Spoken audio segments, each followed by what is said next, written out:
Hello everybody, welcome back to Screen Stars. I'm here today to bring you my review for the 2021 BBC drama 3-episode series, Time. This was directed by Lewis Arnold and it stars Sean Bean and Stephen Graham, two of our top TV and movie actors in the UK. Now this 3-episode show focuses on Sean Bean's character, Mark, who is sent to prison for 4 years for killing someone in his car while he was under the influence of alcohol. It's his first time in prison. He's a school teacher, or he was a school teacher before this, and he is completely out of his depth in the prison environment. He's a very gentle man, and he's just way out of his depth.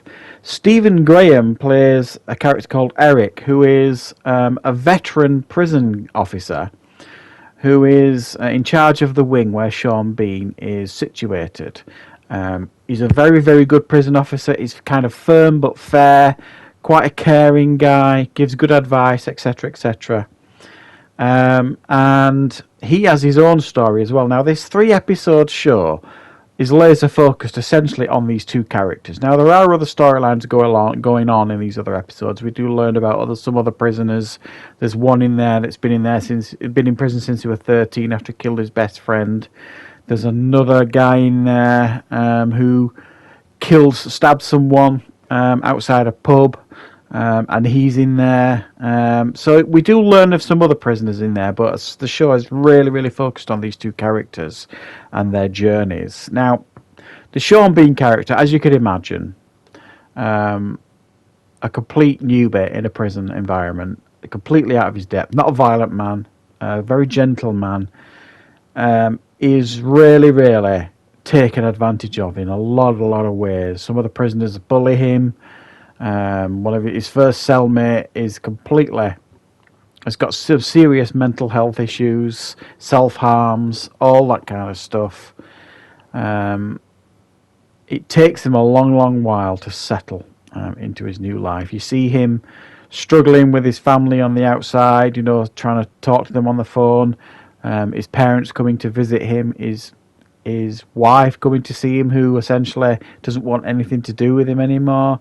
He's got a teenage son, Tom, that he's really desperate to still stay connected to, and you just feel like this Sean Bean character just doesn't get a break at all for such a long time in this show. You really feel for him, and I have to really compliment Sean Bean here. When you think of really strong actors, Sean Bean doesn't necessarily spring to mind. Now, that's not to say he's a bad actor, because he really isn't. He's kind of been fenced into a box, really, Sean Bean, in a lot of his characters he's portrayed and things.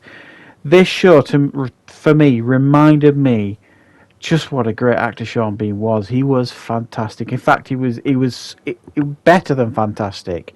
He was brilliant in this show. A Sean Bean performance I don't think I've ever seen before is what we got here, and it was really impactful, really effective, really emotional, and I really felt for this character, and I just think it's arguably one of his strongest performances either ever or certainly for a while. And I was really super impressed with Sean Bean in this show. I really did empathise with his character a great deal. This tortured soul who can't move on from what he did, feels he needs to atone for it, and you see his progression and his journey throughout these 3 episodes, and he gets actually a really satisfying arc. Now, Stephen Graham's character has arguably got an even more complex storyline. He, like I say, is a veteran prison guard, and we learn throughout the first episode that he also has a son who's in prison, not the same prison, and some prisoners, some pretty bad, unscrupulous prisoners, which seems a contradiction in term, I know, find out about this, and they decide to blackmail him and basically say, if you don't do favours for us, we're going to get word, and your son is going to get, damaged and injured in this other prison. We're going to really do a number on him. He pushes back initially, Stephen Graham. He won't have any of it. He gets his son moved to another prison. It just doesn't work. They're always one step ahead of him. They always know where his son is. And essentially, he ends up not having a choice. He has to do favours for, especially this bigwig in prison. There's always one guy in there that's kind of running the show, this kingpin in the prison. And he has to end up working for him, bringing in drugs and things like that. In order to keep his son safe. So he's got that running on with his storyline, and the pressures that come with that, the pressures at home with his wife, etc., and also the pressures on the wing with the prisoners, and he's always trying to keep that balance. So I think the show does an absolutely superb job of balancing these two storylines, these two major storylines, throughout these 3 episodes. They've both got arcs, one of them very satisfying, and the other one realistic, but not so much. But not as satisfying, if you know what I mean. I also as well want to draw attention to how realistic this felt, and I had read a couple of articles from former prisoners in the UK that felt like this prison drama was the most accurate depiction of life in a UK prison that they'd ever seen. So it did feel very realistic. The systems and the processes that the prisoners had to go through felt like this is what actually happened in a prison. And it just felt gritty, realistic. It's hard-hitting, brutal, emotional, and it's just a really fantastic 3 episodes on a show I strongly suggest you guys check out if you get the opportunity. So I'm giving it a very strong 9 out of 10. Thoroughly enjoyed it, pitched perfectly, and very entertaining stuff. So that's my review for Time. I hope you liked it. Thank you very much for watching, and I will be back with more content and reviews on the channel very soon.